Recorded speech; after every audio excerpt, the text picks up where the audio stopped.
This is the Washington delegates at the AIDS conference will see. Bright, white, and full of promise. Here's the DC they won't see at the intersection of Malcolm X and Martin Luther King Boulevards.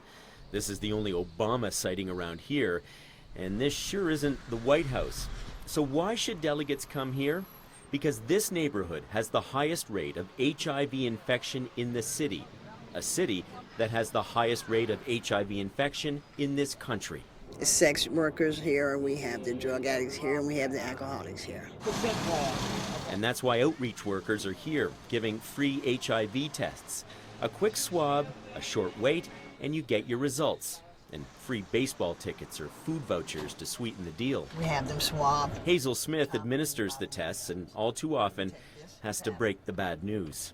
A lot of them kind of expect something is going on because they know their behavior, their risky behavior, having multiple partners, IV drug users, different things like that. But the bigger shock may be the growing numbers. The HIV infection rate for African American heterosexual women in this area has doubled in the past 2 years, from 6 to 12%.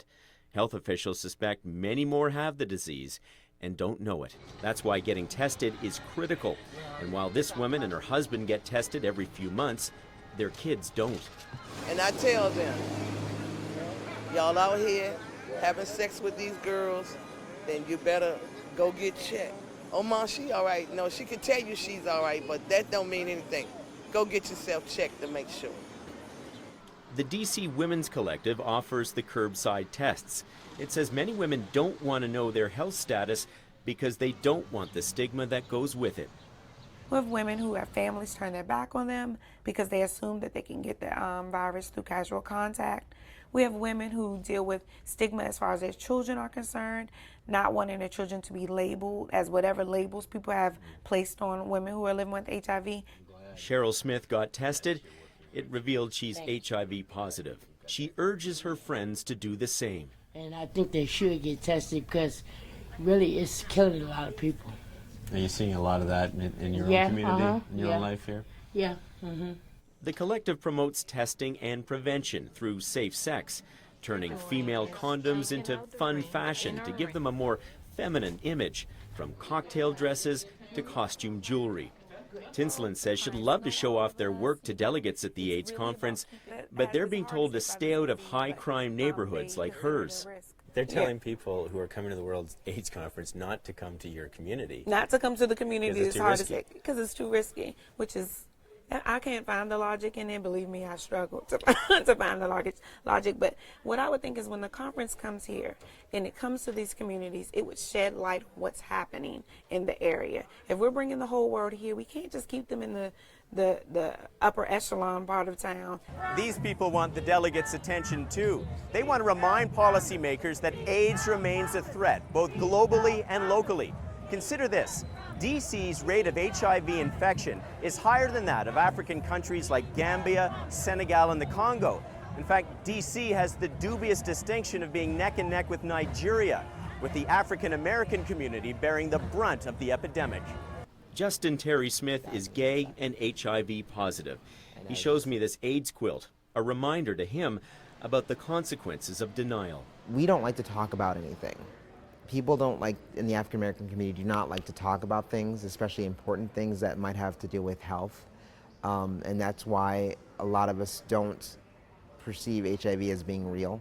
He says far too many African Americans have been driven underground by social stigma perpetuated by the powerful black churches. And then your church starts spouting out hatred things about, especially about gay people, about HIV, about how it's a dirty disease and only dirty people get this disease.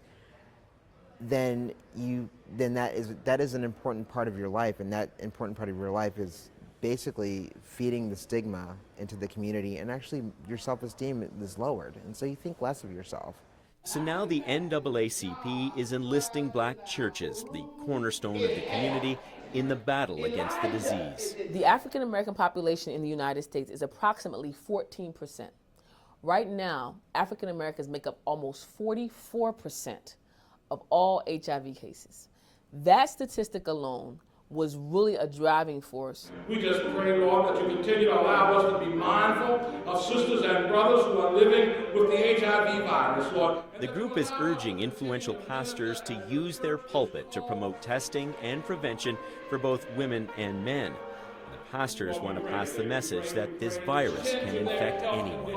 And now we find out that it's not just Haitians or Africans or the homosexual community or IV drug users, but it's the person next door, it's our girlfriend, it's our partner, it's right at home.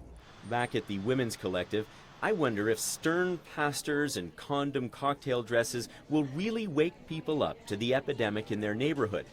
Hazel Smith has her own wake-up call, her life story. She's HIV positive and for years lived a drug-addicted denial. I went back out in the community and continued to drink, have unprotected sex, and do drugs. So I was spreading the virus right here in Washington, D.C. You know that now. Yeah, I was spreading the virus. She would eventually infect her husband. We have unprotected sex. And then finally, when I got clean, I had to tell him, so he went and got checked, and he was diagnosed with HIV. So it's only by God's grace that I didn't die, you know, but he died in 2004 from complications. So now, instead of being part of the problem, Hazel is part of the solution. So I come out in the community and do the same thing that somebody gave me. And in turn, maybe when I get old and can't do this anymore, that person that I helped save their life, they'll go out and do the same thing and help somebody else. Survivors transformed into saviors as an isolated community learns how to save itself. Mark Kelly, CBC News, Washington.